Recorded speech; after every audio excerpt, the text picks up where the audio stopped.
24 देख रहे हैं आप और आपके साथ मैं हूं सऊद मोहम्मद खालिद। रात के 9 बजने वाले हैं और वक्त हो चुका है नॉन स्टॉप एट 9 का। सबसे पहले बात किसान आंदोलन की। दरअसल दिल्ली बॉर्डर पर किसान आंदोलन के 49वें दिन किसानों ने कृषि कानूनों की प्रतियां जला करके लोहड़ी मनाई तो इसे काला कानून बताकर नारेबाजी भी की।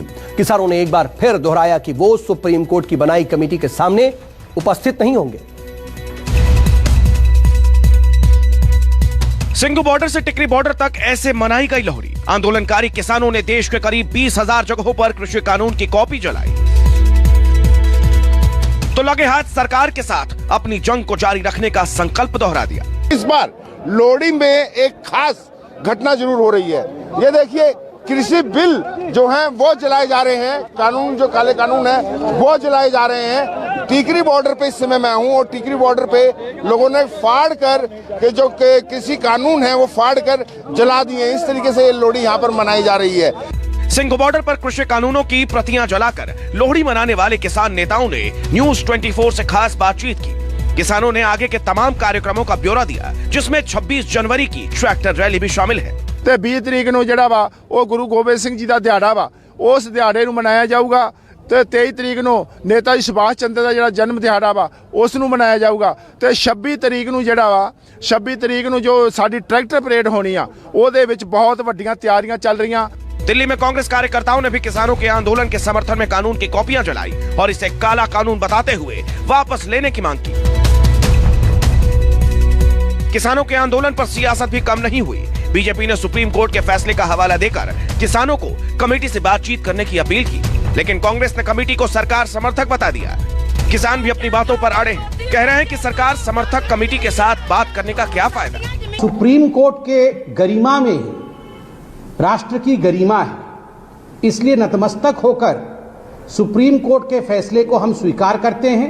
सुप्रीम कोर्ट ने भी जो 4 सदस्य कमेटी के बनाए वो तो पहले ही मोदी जी के कानूनों के समर्थक हैं, वो तो इन काले कानूनों के पक्षधर हैं। ये लोहड़ी में बुराई को जलाया जाता है, अच्छाई की कसम ली जाती है। लोहड़ी में हमने 3 कानून की प्रतियां जलाई हैं। किसानों का आरोप है कि ये कमेटी कॉर्पोरेट समर्थक है, तो वहीं सरकार किसानों पर झूठे आरोप लगा रही है। सुप्रीम कोर्ट में भी सरकार ने सही तथ्य पेश नहीं किए हैं। विनय सिंह के साथ कुंदन सिंह, दिल्ली, न्यूज 24। बिहार सरकार के मुख्यालय से महज 500 मीटर की दूरी पर पटना में ताबड़तोड़ गोलियां बरसा करके मौत की नींद सुला दिए गए इंडिगो के स्टेशन मैनेजर की हत्या ने सुशासन पर सवाल उठा दिए हैं। हालांकि मामले की जांच कर रही एसआईटी को अब तक कोई ठोस सुराग नहीं मिला है, लेकिन फॉरेंसिक जांच में सामने आया है कि हत्या में मुंगेरिया पिस्टल का इस्तेमाल किया गया है। वहीं मामले की एक सीसीटीवी फुटेज भी सामने आई है। रुपेश हत्याकांड के बाद मुख्यमंत्री की हिदायत और 48 घंटे के अल्टीमेटम के कारण पुलिस ने पूरी ताकत झोंक दी है। हाई प्रोफाइल मर्डर के कारण चौतरफा खिंचाई से पुलिस भी एक्शन में आ गई है। सारण के मूल निवासी रुपेश पटना में रह रहे थे, लेकिन जांच टीम को गोपालगंज से जुड़े टेंडर के विवाद का सुराग मिला है। इधर पटना एयरपोर्ट पर पुलिस हर एक शख्स से पूछताछ कर रुपेश से जुड़े गहरे राज तक पहुंचने की कोशिश कर रही है। टेंडर विवाद से जुड़े सुराग को लेकर गिरफ्तारी के लिए छापेमारी चल रही है। पुलिस को उम्मीद है कि वो जल्द ही सुपारी किलर्स को दबोच लेगी। सर, ये बताइए कि रुपेश हत्याकांड में पुलिस कहां तक पहुंची? ये कांड अज्ञात के विरुद्ध कल दर्ज किया गया है शास्त्री नगर थाना में। कांड का अनुसंधान के लिए स्पेशल इन्वेस्टिगेशन टीम गठित की गई है सिटी एसपी के नेतृत्व में। अनुसंधान का अनुश्रवण क्षेत्रीय महानिरीक्षक कर रहे हैं।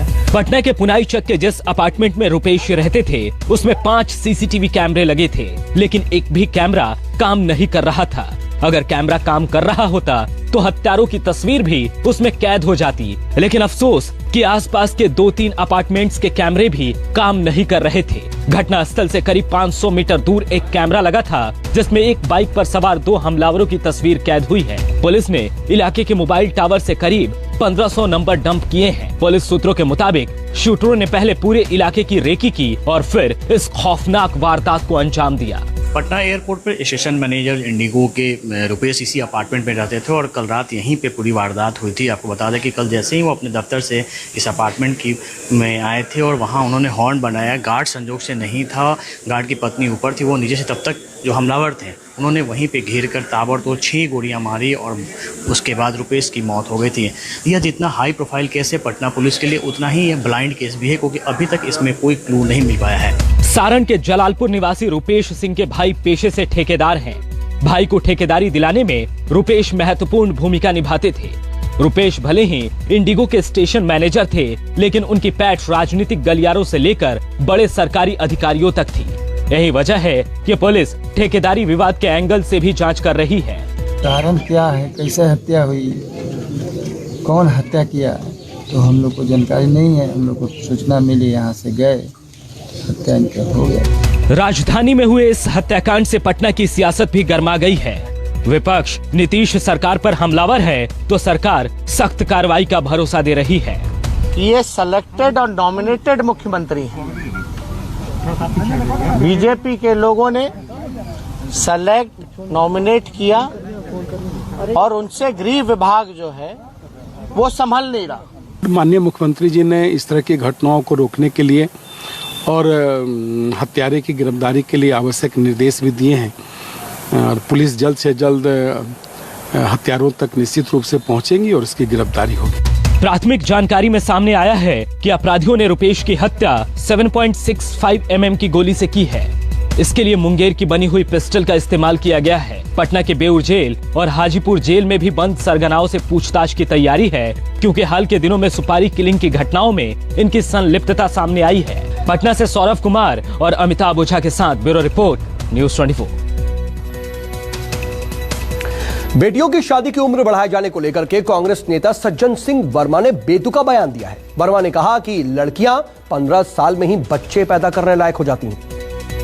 लड़कियों की शादी की उम्र 21 साल करने का सामाजिक बहस का सुझाव सीएम शिवराज सिंह चौहान ने दिया था। इसके बाद सूबे के कांग्रेस नेता ने इसका विरोध अपने बिगड़े बोल से किया है। 15 साल के बाद ही बच्ची प्रजनन के योग्य हो जाती है।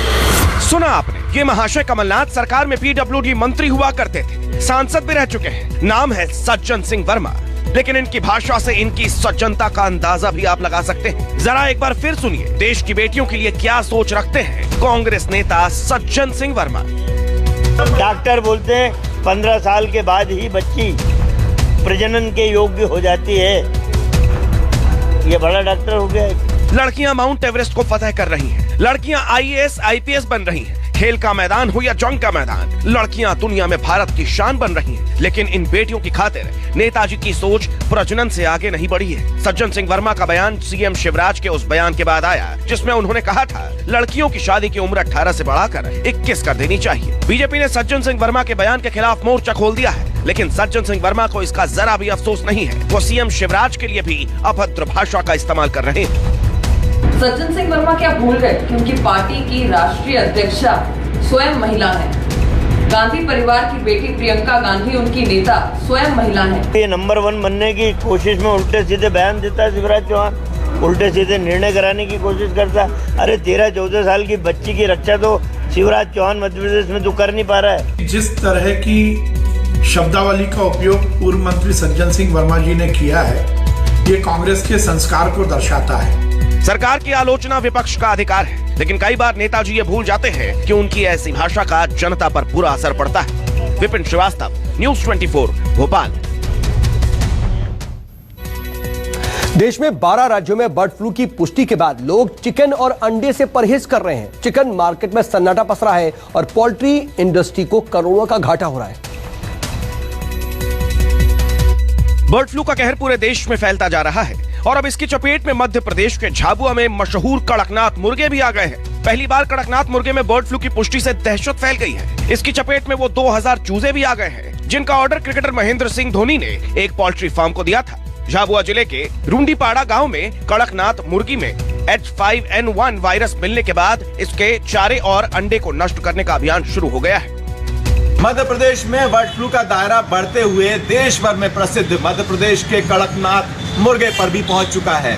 ऐसे में झाबुआ और अलीराजपुर में ये प्रजाति पाई जाती है। इस ब्रीड पे के मुर्गे में बेहद ज़्यादा ज़रूरी प्रोटीन और विटामिन होता है और आयरन भी है, ये इसमें पाया जाता है। और अब उस मुर्गे पर भी, कड़कनाथ मुर्गे पर भी बर्ड फ्लू का साया पड़ता जा रहा है।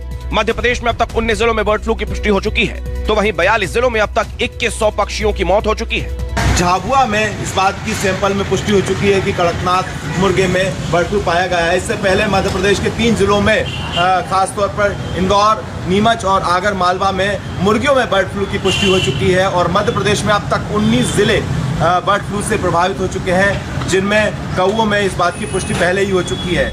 देश की आर्थिक राजधानी मुंबई में भी बर्ड फ्लू का साया साफ दिख रहा है। महाराष्ट्र के 5 जिलों में बर्ड फ्लू की पुष्टि के बाद मुंबई में चिकन और अंडे की बिक्री घट गई है।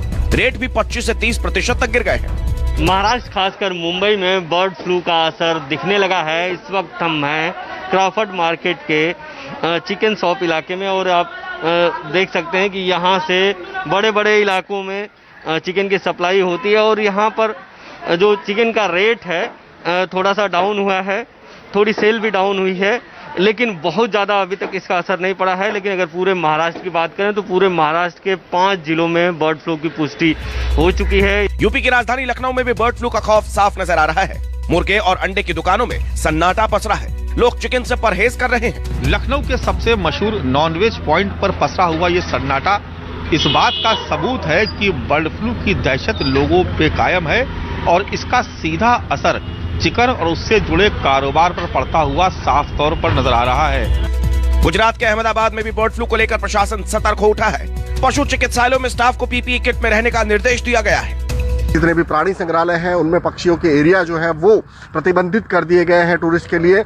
और जो पशु चिकित्सालय है जहां इस वक्त मैं मौजूद हूं, वहां पर आप देख सकते हैं डॉक्टरों की पूरी एक टीम जो है वो पीपीई किट के साथ में तैयार रखी गई है। देश के 10 राज्यों में बर्ड फ्लू की पुष्टि हो चुकी है और मंगलवार को जम्मू कश्मीर के कुलगाम में भी मरे हुए कौवे और चील मिले। हालांकि अभी यहां बर्ड फ्लू की पुष्टि नहीं हुई है। अहमदाबाद से भूपेंद्र सिंह, लखनऊ से मानस श्रीवास्तव और मुंबई से इंद्रजीत सिंह के साथ विपिन श्रीवास्तव, भोपाल, न्यूज़ 24। इधर मध्य प्रदेश के मुरैना में जहरीली शराब से मरने वालों की तादाद 21 पहुंच चुकी है, तो वहीं न्यूज़ 24 पर प्रमुखता से खबर दिखाए जाने के बाद शिवराज सरकार ने जिले के कलेक्टर और एसपी का तबादला कर दिया है।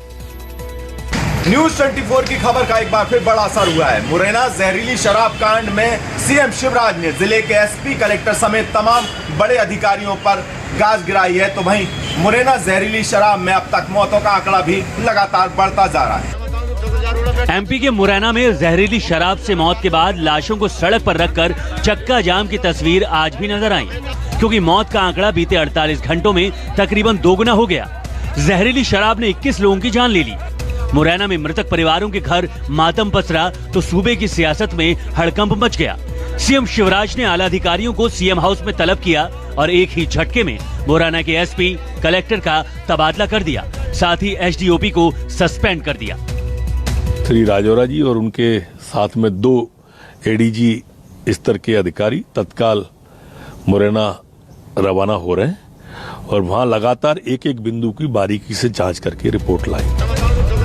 जहरीली शराब से हुई मौत से सियासत भी तेज हो गई। कांग्रेस इसके लिए सीएम शिवराज को जिम्मेदार ठहराते हुए उनके खिलाफ मुकदमा दर्ज करने की मांग कर रही है। 20 लोग मरे जहरीली शराब से, तुम्हारे ऊपर हत्या का मुकदमा चलना चाहिए कि तुम इस प्रदेश के मुख्यमंत्री का पद संभाल नहीं पा रहे हो, सिर्फ भाषण देते फिर रहे हो।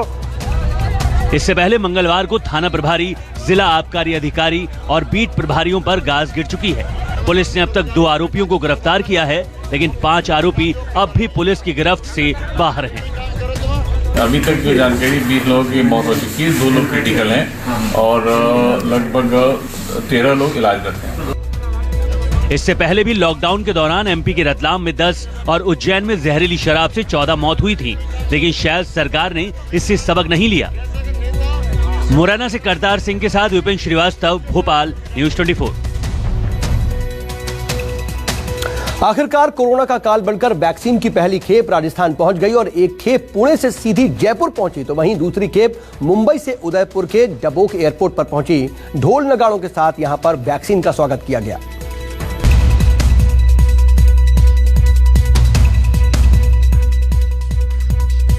आज सुबह जब वैक्सीन की पहली खेप लेकर फ्लाइट जयपुर इंटरनेशनल एयरपोर्ट और उदयपुर के डबोक एयरपोर्ट पर उतरी तो लोगों के चेहरे चमक उठे।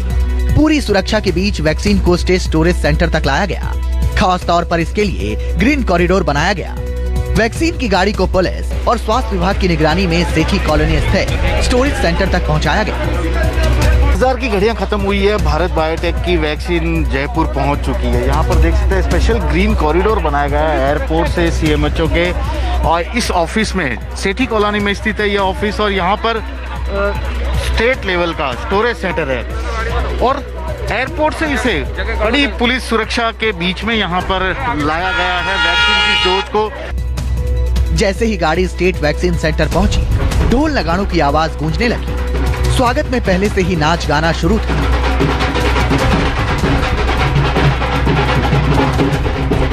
जयपुर के सीएमएचओ और स्वास्थ्य विभाग के अधिकारियों ने विधि विधान के साथ गणेश पूजा की। पंडित जी ने वैक्सीन के डिब्बे पर टीका कर नारियल चढ़ाया। पहली खेप में भारत बायोटेक कंपनी की कोवैक्सीन की 20,000 डोज आई और कुछ ही घंटे बाद पुणे के सीरम इंस्टीट्यूट से कोविशील्ड की खेप भी पहुंच गई। जयपुर के इसी मुख्य सेंटर से इन्हें अलग अलग जिले में बनाए 229 वैक्सीनेशन सेंटर तक भिजवाया जाएगा। वैक्सीन पहुंच चुकी है कोविड की, और यहाँ पर अब उसके पूजा को विधिवत रूप से जो भारतीय परंपरा है उसके अनुसार पूजा किया जा रहा है इसकी, क्योंकि जब एयरपोर्ट से निकली थी तो यहाँ पर नारियल फोड़कर उसे किया गया था, और अब यहाँ पर पूजा किया जा रहा है, और इस पूजा के बाद इस वैक्सीन को स्टोरेज सेंटर में अंदर ले जाया जाएगा। आज तैयारी खत्म हो गई है, पूजा हमारे द्वारा की गई है आज, जिससे कि निर्विघ्न हमारा प्रोग्राम चल सके। कितनी डोज आई है ये? 20,000 डोज प्राप्त हुई है हमें अभी। वैक्सीनेशन के लिए अब तक कोविन ऐप पर राजस्थान के 59,600 हेल्थ वर्कर्स का रजिस्ट्रेशन हो चुका है। इनमें जयपुर के 6,770 आर्म्ड फोर्स के जवान भी शामिल हैं। जयपुर के शहरी क्षेत्र में 84 वैक्सीनेशन सेंटर हैं और ग्रामीण इलाकों में 145 वैक्सीनेशन सेंटर बनाए गए हैं।